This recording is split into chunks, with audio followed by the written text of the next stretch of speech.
Ang kwento ay nagsisimula sa dalawang figure, mula pa noong sinaunang panahon nagkaroon ng matinding alitan ang anak ng araw at anak ng buwan. Kaya sa laban na kanilang pinaglalaban mula pa noong panahon ng ancient times ay naipasa na sa mga tao sa kasalukuyan. Na naglarawan ay nagpapakita ng isang labanan sa pagitan ng dalawang magkasalungat na puwersa at nagkaroon ng isang pag-alyansa laban sa dalawang panig. Ang laban ay patuloy pa rin sa kasalukuyan na. Nalipat tayo sa isang gusali na nagkakawasak ang mga pader. Maririnig ang nagkakagulong mga tao at matinding pagyanig ng lupa. Ganito ang tanawin sa loob at paligid ng bangko.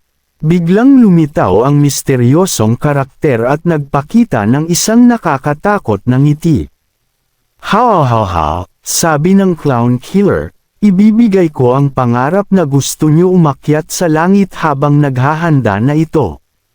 Nakatutok ang mga baril ngunit hindi mapipigilan ang nakakatakot na halimaw sa paningin nila. Ang pinaka-nakakakilabot at nakakakilig ito ang tanghalan para sa langit. Nagulat ang dalawang pulis sa paparating na pag-atake ng clown killer. Boom, isang malaking pag-atake gamit ang isang malaking bola, maligayang pagdating sa palabas ni Ralph habang isang malaking bola ang bumabagsak. Na ang leader, na lubos na nagulat sa nakita ay sumigaw na mag-ingat kayo, may paparating na pag-atake.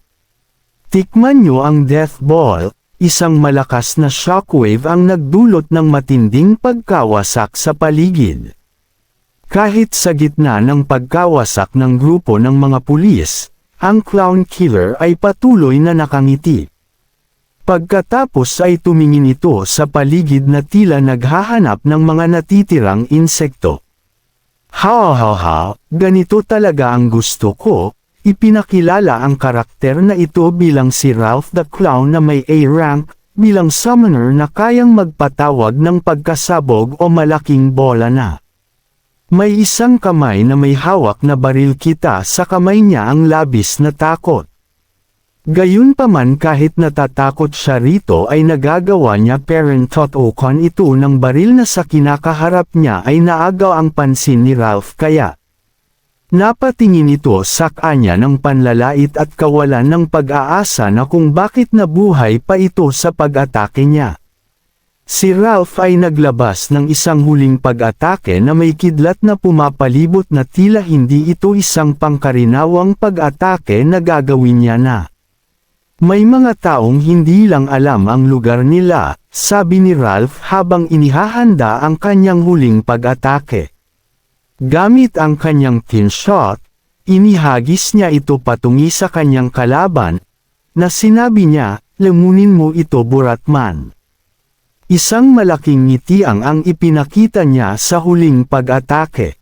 Matapos ang paghagis ni Ralph gamit ang tin shot, boom! Isang malakas na pagsabog ang naganap.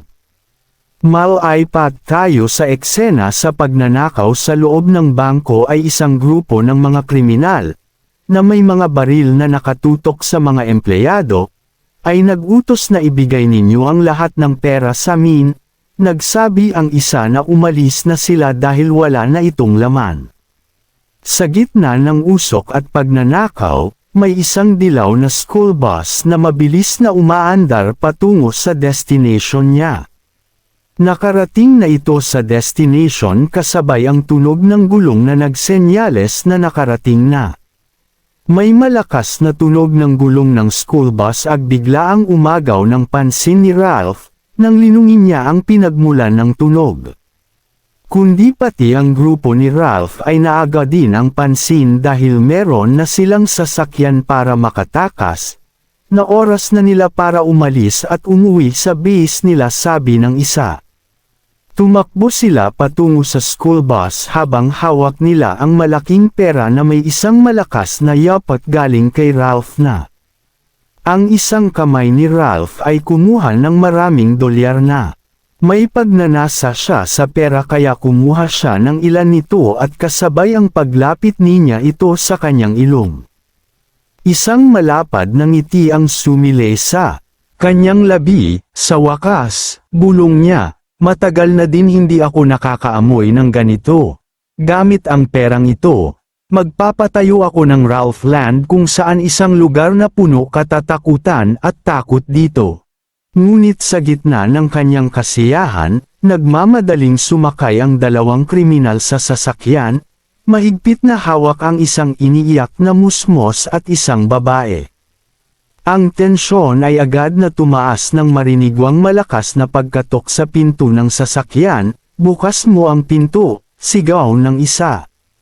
Mabilis na sinundo ng driver ang utos. Ngunit sinalubong siya ng isang bagsik na sermon mula sa kasamahan. Ano bang nagtagal sa iyo? Ang bagal-bagal mo para kang buratman. Isang big, magmahabang, kulay gintong buhok na tila kinakain ng pag-aalala. Sino yang kasama ninyong babae? Isang mapang-asar na ngiti ang sumilay sa labi ng kriminal. Sila ang ating hostage. Ngunit may isang babae ang napansin sa mga bisig ng kriminal. Natakot ang maliit na bata kaya umiiyak ito at sino naman yan?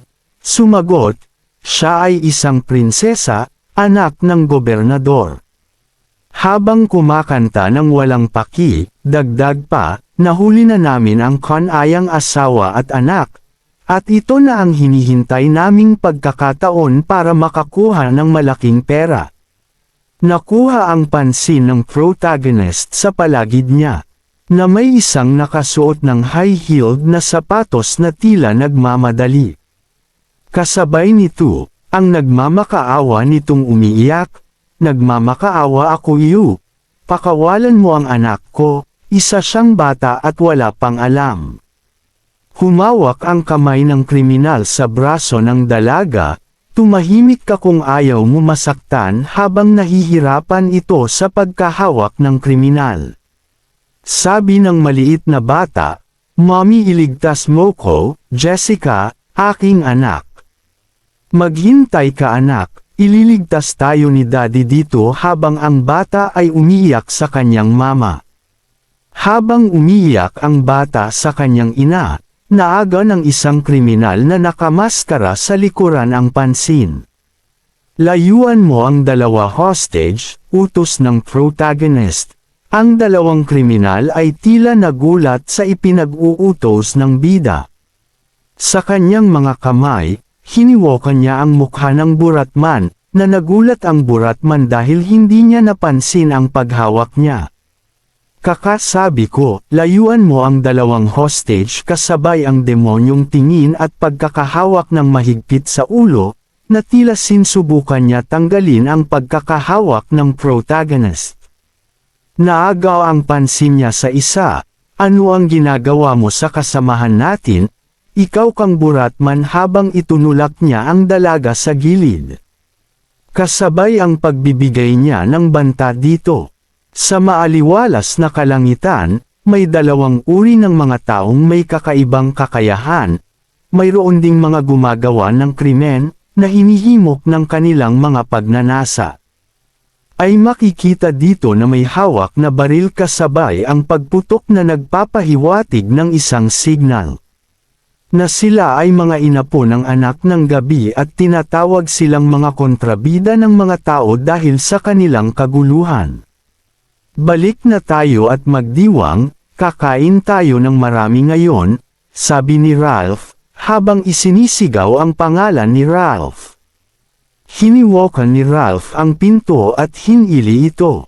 Hindi nga ito nabuksan ni Ralph dahil makikita ang kaning kriminal na lumipad sa labas ito, na naging sanhi ng pagkabasag ng mga salamin.